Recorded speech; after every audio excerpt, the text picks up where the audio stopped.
Adapun yang pertama yaitu pengertian penjelasan mandi.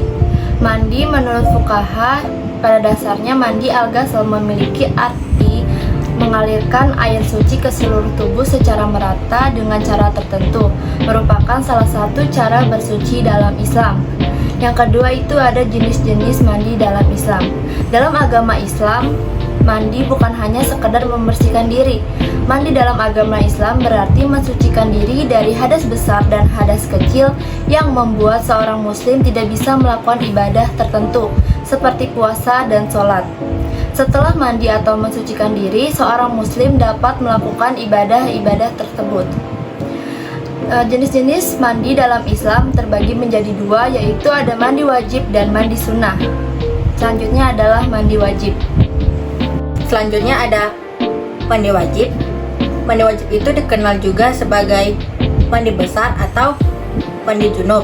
Hukum mandi wajib bagi seorang muslim adalah wajib. Nah, jika ditinggalkan mendapatkan dosa dan jika dilakukan mendapatkan pahala. Terus terdapat sejumlah keadaan yang mengharuskan seorang muslim itu mandi wajib. Itu dikutip dari buku Risalah Tuntunan Sholat Lengkap karya Dr. Andes Abu Bakar. Pertama karena selesai haid, kedua karena selesai nifas, kedua karena selesai bersetubuh, keempat karena keluarnya air mani. Selanjutnya ada rukun mandi wajib.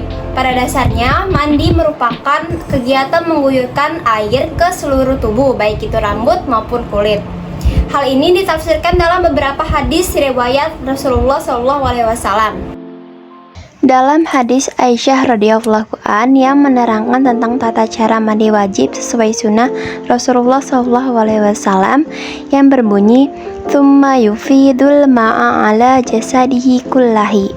Lalu ada niat mandi wajib yang berbunyi, "Nawaitul ghusla li rafil hadasil akbari fardhu lillahi ta'ala", yang artinya aku berniat mandi wajib untuk menghilangkan hadas besar fardu karena Allah Ta'ala. Selanjutnya yaitu tata cara mandi wajib yang diajarkan oleh Rasulullah SAW. Yang pertama yaitu mencuci kedua telapak tangan sebanyak 3 kali.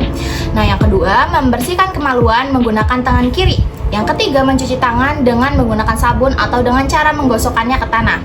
Yang keempat berwudu seperti ketika hendak sholat. Yang kelima mengguyur kepala dengan air sebanyak 3 kali sampai ke pangkal rambut.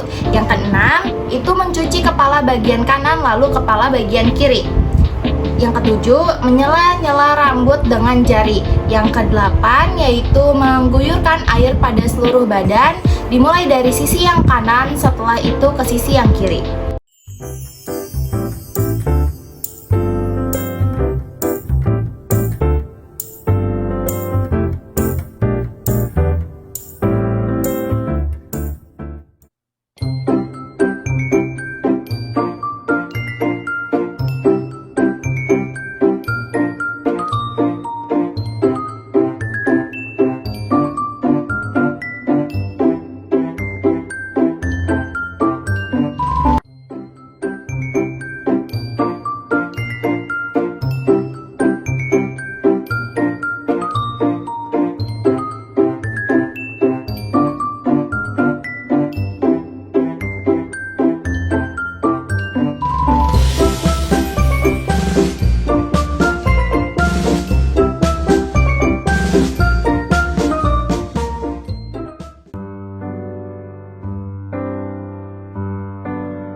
terakhir adalah mandi sunnah. Mandi sunnah adalah menyucikan seluruh tubuh yang tidak bersifat wajib. Seperti namanya, hukum mandi sunnah adalah sunnah yang artinya mendapatkan pahala saat dikerjakan, tetapi tidak apa-apa atau tidak mendapatkan dosa saat tidak dikerjakan. Mandi sunnah biasanya dilakukan saat akan melakukan ibadah tertentu, seperti ibadah sholat Jumat, ibadah sholat gerhana, dan memasuki bulan Ramadan. Ada beberapa jenis mandi dalam Islam yang disunahkan. Berikut beberapa jenis mandi sunnah yang biasa dilakukan. Yang pertama itu mandi untuk sholat Jumat. Yang kedua, mandi sebelum sholat Id di hari raya Idul Fitri dan Idul Adha. Yang ketiga, mandi hendak melakukan ibadah sholat istiqo atau sholat meminta hujan. Yang keempat yaitu mandi hendak melakukan ibadah sholat gerhana matahari. Mandi hendak melakukan ibadah sholat gerhana bulan. Yang pertama yaitu mandi sehabis memandikan mayat. Kedua, mandi bagi mualaf atau orang yang memasuki Islam. Yang ketiga, mandi setelah sembuh dari gila. Yang keempat, mandi setelah sadar dari pingsan. Yang kelima, mandi hendak melakukan ihram atau ibadah haji atau umrah. Yang keenam, mandi hendak memasuki kota Makkah. Yang ketujuh, mandi sebelum wukuf di Arafah. Yang kedelapan, mandi hendak menginap di Musdalifah. Yang kesembilan, mandi hendak melempar jumroh. Yang kesepuluh, mandi hendak wakaf. Yang ke-11, mandi hendak sa'i atau mendaki bukit Safa dan Marwah sebanyak 7 kali. Yang terakhir yaitu mandi sebelum memasuki kota Madinah.